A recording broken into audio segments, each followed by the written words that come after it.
I'm Bob. I like coffee. I also like to tell stories. So here at the Bobcast Coffee, it's time for a coffee break. So take a coffee break with me and pour yourself a cup of your favorite Joe. By the time you're done with your coffee, you'll know something about me you really didn't need to know. But you'll have fun learning it. Just remember, my stories are true. For the most part.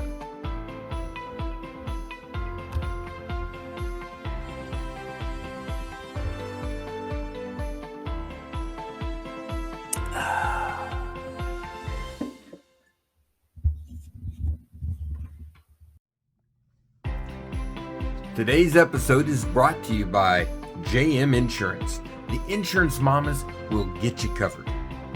JM Insurance is located in Mustang, Oklahoma at 255 South Castle Rock Lane. You can contact them at 405-353-0140 or send an email over at quotes@jminsurance.agency. Remember, home, auto, business, life and disability, free quotes, notary services, all at JM Insurance. 405-353-0140.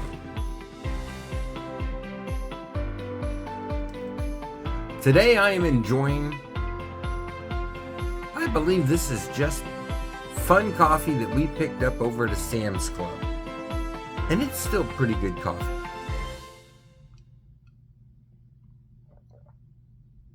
Now the mug that I am enjoying this coffee out of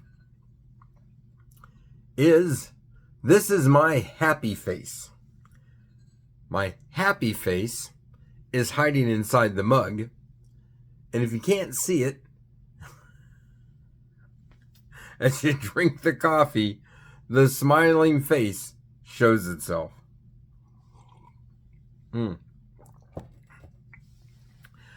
Now I have to tell you, the last episode we did, episode 45, was huge. It was a all family, my 60th birthday.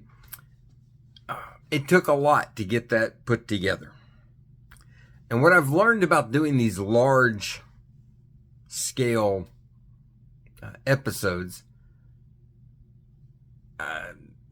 it eats up a lot of time and it makes a lot of time in between episodes. So I am here to try to start getting us back into a shorter format and getting us some good stories going here today. So today, tell a quick story about performance, doing your job the way you should do it, even to the simplest of tasks. So we're talking about, this would have been 2000 and I want to say 2004, somewhere in there.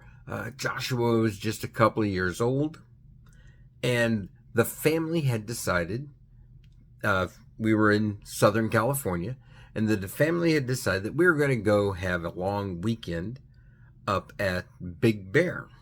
Big Bear is up in the mountains just north and east of Pasadena, California, or actually Azusa is where we lived at the time. But I worked in Pasadena, and this story happened in Pasadena. So, Bob was working for a very large mini storage company called Space Bank Mini Storage. And when I say large, we're talking 8.5 acres of prime real estate right there on the 210 freeway, Pasadena, California. A lot of stories end up coming out of there.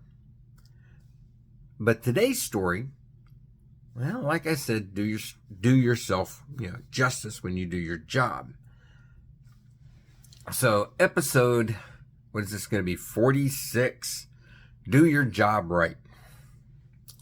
So as we're sitting there, at the end of my day. It is my Friday. In fact, it's a Friday. And I just can't wait to get off. I mean, the time clock is not close enough to me to punch out. I am ready to run because we're taking all four of our boys, my wife and I, all four of our boys, and we're heading up to a cabin that is owned by one of the owners of the mini storage that I worked for at the time. And it's beautiful. It's rustic. It's over 100 years old. It's a log cabin. And it has modern, amenities there. It's got a refrigerator from, I think, the 40s. And instead, there's no oven. There's just a cast iron gas grill top, like you would use for camping or something like that. And the water in the kitchen, you have tap water, but it is more wise to drink from the bottled water. There is a bathroom. It's on the back porch. It is a bathroom, but you have to go out of the cabin and then take a hard right and go right into the bathroom. So it's very rustic, but it's very cool. And you can spend the weekend just sitting on this wonderful back porch, or playing horseshoes, or taking the kayaks out into the lake. I love it up there. I would love to be able to take my wife back sometime and spend another weekend up at the cabin in Big Bear. And a big shout out to the Oltmans. Their big heart always would open that cabin up to friends and family. So here I am. Cannot wait to go. And it's getting close. Bob's packing up his stuff. Family is packed and waiting for me at the house. So all I got to do now is stand up, hit that time clock, head out the door. So Bob goes walking over to the time clock, punches out, turns around, and there's this little old lady standing at the counter. And I turn around and look at her. And I look at the person who's left, going to close the office today. And I'm like, all right, ma'am, what can I do to help you? And she's kind of not trying to be mean, but she's not all there. She's kind of doty and not putting everything together. And I know her from the past. She's one of our regular tenants that, she loses her key quite a bit. So we've learned to sell her the cheaper lock because she's going to lose the key. And we're going to have to cut that lock off. And I look at her and I know instantly. All right. So what's up today? And she goes, well, I need to pay my bill. And I said, great. I can take care of that real fast for you. And she goes, and I need you to cut my lock off. No problem. All right. So ring her out, pay the bill, and I go grab the bolt cutters. And we've got these big bolt cutters from the floor to above my waist. So I throw them up on my shoulder like, John Henry going to the mountain. And we walk over to her space. And I'm just thinking, man, I could be halfway home by now and heading to Big Bear. But nope. I'll knock this out. I'll make this lady happy, and we'll get her going. Oh, and I grabbed another lock, by the way, and threw it in my back pocket because I know I'm going to have to put a new lock on this thing. So we go walking out there, and I am in a hurry. And she's walking nice and slow, and okay. God's teaching me patience, right? Well, I walk up there. We finally get into the hallway, and I look over, and it is a big lock. we may not have sold her this one, but it's a big lock. And I'm looking at that thing and I'm like, I really should run back and get the grinder and grind this off. It's really bigger than these bolt cutters should be doing. But if I do that, and there's no power right here in this hallway to plug into, so I'm going to have to get the generator and some extension cords. And then hook up the generator, fire it up, run the cord into the hallway, plug in the grinder, grind this lock off, and then put everything away. Or, Bob, just man up.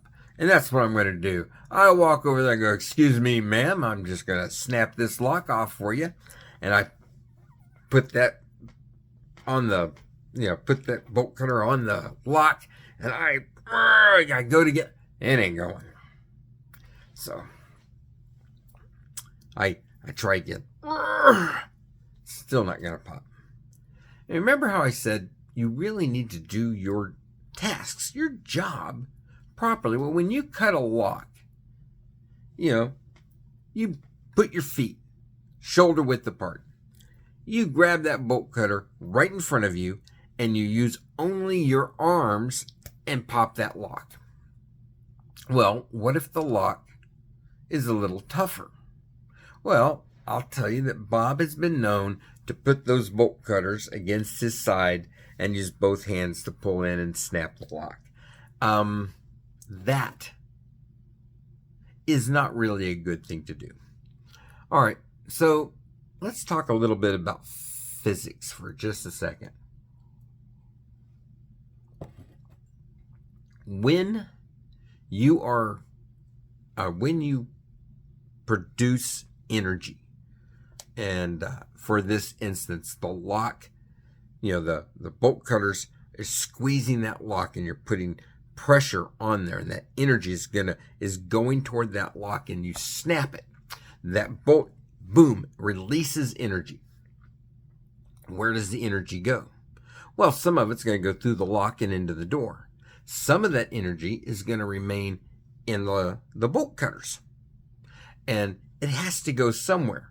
So you're standing there, you've got your feet shoulder width apart, you're using your arms, all right, and you snap it, and that energy goes through your body and out. And bingo, lock's cut, put a new lock on, you're good, right? No. Bob has turned himself sideways, has 1 foot forward facing the lock. I've got the bolt cutters against my side, and I'm using both arms, pulling, and bam. Bob is a man, because Bob snaps that lock. And all that energy I forced right into my hip. And all that energy went right down my leg. And I had all my weight on my front leg. And snap. My ankle is gone. Bob crumples to the floor, writhing in pain. So, here's a great visual for you. Three Stooges. All right? When Three Stooges drop to the ground and Curly spins and spins around, walking in a circle, I'm doing that. My leg is screaming in pain. And I'm instantly broken into a sweat, and I'm yelling, and I'm walking in circles, basically walking in circles in the hallway. I can't reach down and grab my ankle because I know it's going to hurt more, but I'm trying my best to control this. And the lady is just white as a sheet. She has no clue what has happened. And she's just sitting there. And I reach to my belt, and I'm trying to get the radio off my belt. And I realize, Bob, you were clocking out and going home when this started. You had already put your radio away. I don't have a radio on, so I can't call the office and say, help. So I look up at this lady and I go, ma'am, go to the office, get help. And she's like, okay. And she turns around and walks out the door. And I realize I don't know if she even knows how to get back to the office. I picture her about 5 minutes later because I'm still on the ground. Absolutely. I am almost to the point of throwing up. This hurts so bad. I can feel the sweat pouring off my face. And no one's come back. And I'm thinking, is she like standing over at the dumpster, talking to no one and saying, hey, there's a guy hurt there, and the dumpster's not doing anything? Has she gone into another hallway and has just disappeared into the labyrinth that is Space Bank Mini Storage? I don't know. Finally, the general manager, Mike, comes running down the hall, and he's there to help. Mike is a great guy. I got other stories about Mike. Mike is pretty funny. But Mike looks down at me, and I'm just like, I'm dying here. Mike helps me up and literally drags me back to the office. So we've got me in a chair and my leg up in another chair, actually hanging off, because anything that touches that ankle sends me screaming. So I'm pretty sure broke the ankle. Yeah. So, all right.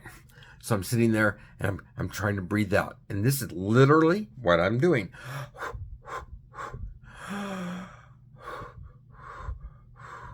think I'm having a baby. Anyway, and it's helping. And then all of a sudden, I can feel this wave of pain just shoot back up my leg. Holy crap. All right. And it's just doing this wave after wave of pain. And it's coming in about 1 minute. So I figure the baby's going to be here pretty soon. And I keep going, breathing it out. So Mike makes some phone calls. By the way, I need to let you know about one thing about Mike. Mike knows everybody. You need to know somebody? Hey, I need an introduction. Mike knows it. Yeah, but they're in France. Mike knows them. Oh, but they are in England and they work in a... Mike knows them. Mike knows everybody. So Mike makes a phone call and says, okay, I'm taking you to the emergency room. And he calls my wife and says, Bob's hurt. Take him to the ER. And we go running up there and grab the clipboard. We finally get in there. Mike grabs a wheelchair, rolls me in, gets a clipboard, and starts filling stuff out. Linda finally shows up and finishes filling it out. But Mike doesn't just run over, grab a clipboard, and bring it back so we can do this. Mike runs over and goes, hi, and starts a conversation. And I'm like, Mike, I'm back here. So Mike comes back. I start filling it. I can't do this. Linda finally shows up and she fills it out. And we finally get in there. So here's Bob. I'm in a wheelchair, the kind that has your leg kind of lifted. They can raise it up. And I'm like, oh, thank goodness. Now we're going to at least get seen. And the whole time, people are going in and out of the ER and stop to talk to Mike. I go, this is an ER. This is an emergency room. And you have time to talk to Mike? Well, the nurse, orderly, I don't know. I understand my brain is just exploding. This hurts so bad. And you would think after a while you would get used to it. It never settled down. But this guy comes out and says, okay, we're going to take you back. I go, great. So I've got my honey. I've got my Mike. And Mike goes, hey, and starts talking to this guy because they know each other. Mike knows everybody. And the guy grabs the wheelchair and says, yeah, come on. And they're talking, and he just, pushes me through the door. The little swinging two-way doors.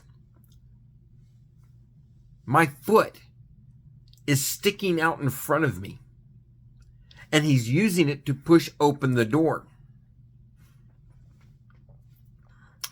Bob loses it again. And Linda's like, it's okay. Calm down. I understand it's the right thing to say. It's the right thing to do. It's not what you want to hear. No, I want someone to kill somebody so that I can get this pain away. So they finally get me up on this thing, and I'm thinking, okay, finally, I'm going to, get some help. And Mike leaves. He goes back out front.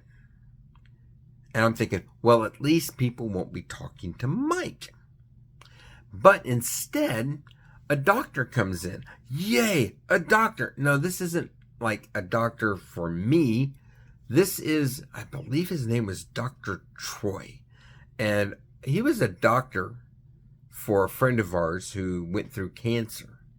And I got to hear a lot about Dr. Troy because Dr. Troy was yummy. Dr. Troy was good looking. Dr. Troy was awesome. And my wife goes, Dr. Troy, because my wife knows him. And I look over and I'm just like, oh, we got rid of Mike and now my wife is doing it. And I turn around and I look at this guy and, well, crap. He is attractive. That's a good looking guy. No wonder everybody's talking about Dr. Troy. All right. Finally, someone gives Bob a shot. They do some x-rays. I don't know. Of course, I'm gone. I'm out of it. But they figure out the ankle's not totally broken. It is just sprained, but it's really bad. And, they do all the taping up and stuff like that. All right. I'm okay with this. We get some pain pills. They say you're going to have to stay off of it for a couple of days. And then we'll, check it. And in the long run, it healed up pretty good. But it's Friday. I'm supposed to be going to Big Bear. So I think to myself, you know something? We can go to Big Bear. I'll just take the crutches and work my way slowly into the cabin, plop myself on the back porch.